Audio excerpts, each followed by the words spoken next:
Hi everyone, my name is Rachel and I am currently a junior at Monta Vista High School. I am also a competitive synchronized swimmer for the Santa Clara Aquamaids. With me I have Mr. Ro Khanna, who is a University of Chicago graduate and he majored in economics. He also has a law degree from Yale and is currently a Stanford University lecturer for the Department of Economics. Thank you for joining me today, Mr. Khanna. Rachel, thank you for having me. I'm very impressed by your work and your introduction. Thank you. So the first thing I have today is about my biggest concern for college is after college, when I build up all of this college debt for 4 or more years of being in college. Right. A statistic by the Institute for College Access and Success has stated that in Berkeley's class of 2014, there's about the average student debt is about $17,000. In UCLA, it's about $20,000.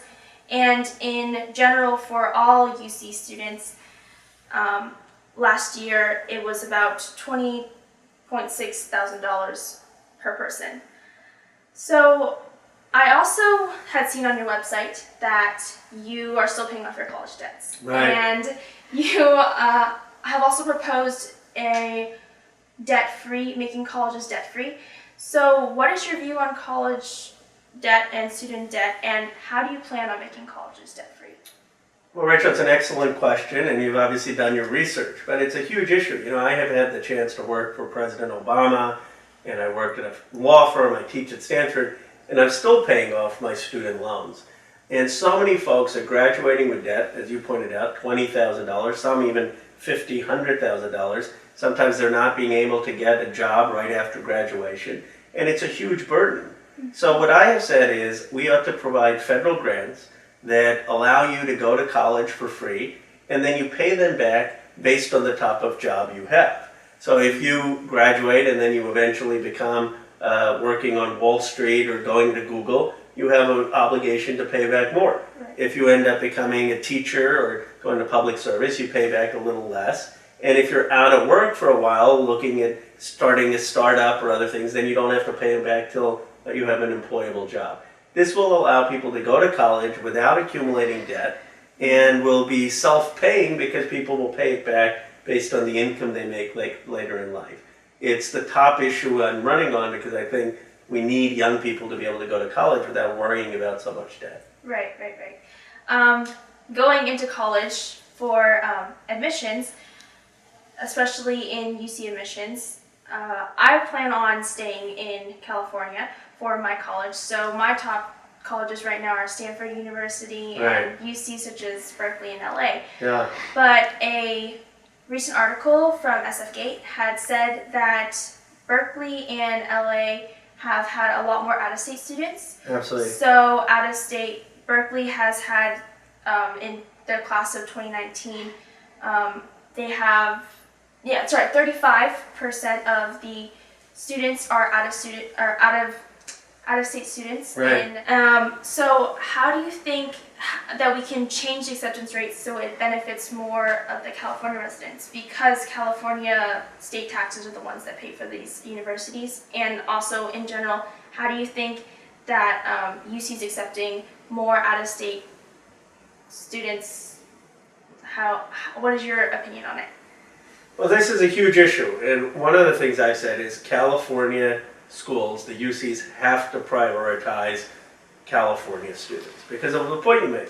We're the ones paying the taxes, and I meet all these kids from Monta Vista, Cupertino, Homestead, Mission San Jose, Irvington, Piedmont, and they're studying hard, they're doing well on their SATs, they're in all these clubs, and then they're not getting into the UCs, and they're seeing their peers who have lower test scores but are out of state getting admission. Right. And their parents are the ones who are paying the taxes. That's just wrong. And so what I've said is we have to require California schools to increase spots for California students, to prioritize them. And you're right, it's a funding issue. We need our college education funded more so that we can build more UCs, we can expand the spots, and we can pay for it. One of the proposals I have is letting companies, with all the money they have overseas, when they repatriate it, using some of that tax dollars to fund public education and expand the UCs.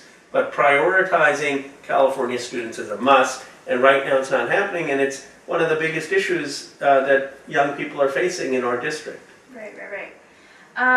So another thing that I wanted to talk about was before you get admitted, you have to apply. Right. And in an application, one of the big things that colleges require is standardized testing. For example, the SAT, the ACT, so on and so forth. Right. Many people see standardized testing as a way for colleges to compare students' aptitudes. How do you think that we can make it more equal for standardized testing? And how, in general, can we make admissions more based on individuality and creativity rather than just a standardized test? Well, this is a great point, and it's a huge debate in education. We have to move away from high-stakes standardized testing because there's so many other skills that make someone successful. Being a student athlete, where you learn about collaboration and teamwork and leadership, understanding civic involvement and community service, or working on political campaigns, starting a business or engaging in entrepreneurial activities. We have to understand education has to be about developing all the skills to be a successful leader, and about lifelong learning and about creativity. So in my judgment, we have way over prioritized standardized testing. We need to take a different approach in schools that develop a holistic approach to learning communication, critical thinking, collaboration, and skills of a love for learning, and really move away from these high stakes tests, which are unfair to people who don't have the resources and also aren't an accurate measure of a person's ability to be a valuable member of society. And I think that reform has to start with people like you saying, look, there are other skills we need to really succeed. Why do you think the government doesn't spend as much money on education? No. And how would you allocate the money differently? One of the mandates that the federal government imposes on school districts is special needs education, which I think is great. We need to really fund special needs education for folks who have particular learning challenges. But the federal government doesn't fund it. They put these mandates and then they rely on the local schools to fund it. So the local schools have their budgets going towards that and then less money for everything else. When I'm in Congress, I will push to make sure the federal government is fully funding the special needs budget. A, this is the right thing to do for special needs kids. Two, it's the right thing to do for school districts to be fully funded. The second thing is the federal government has stopped funding creative programs and gifted programs and math and science programs and student athlete programs. We have to care about the top performers too and fund their innovation classes and their classes, and they also often have different needs for learning. We can't have this cookie cutter approach to education. So I absolutely think education has to be a much higher priority. We need to invest a lot more as a federal government, and it should be much more than 3% of federal spending. Okay. One final topic about voting. Right. So when a lot of students get out of high school, they're 18, they are allowed to vote. Right. But based on a Harvard study last year, less than 50% of the people ages 18 to 24 actually do vote. Do you think that this may have affected your campaign last year? And why do you think it's so important for people to, or young people especially, to put their votes on representatives in government? Well, that's a great point. I hope every young person in the district will watch this video, because you're absolutely right. We would have won the election if young people had voted last time. We were winning all the votes of people under 50, but most of the people who were under 25 didn't come out and vote. And why it matters is because of the issues we discussed. If you care about college being affordable, if you care about the UCs giving priority to California students, if you care about making sure we just don't have standardized testing, then you have to have your voice heard. You have to vote so politicians pay attention to those issues. And even if you're 18, I hope everyone will vote in June, in the primary, in November. It's an exciting year for the presidential race. It'll be a great year, and I think we're going to have record turnout among young people this time. But even if you're not 18 and watching this video, you can tell your parents to go vote, your brother or sister to vote, especially kids who are children of immigrants. You know, my parents were immigrants to this country. I was born in Philadelphia and then moved to the Bay Area. But as children of immigrants, we have an obligation to tell our families to participate, to vote in the process, because so much is at stake with these education issues. All right, well, thank you for your time and good luck on your campaign. And thank you for listening, everyone.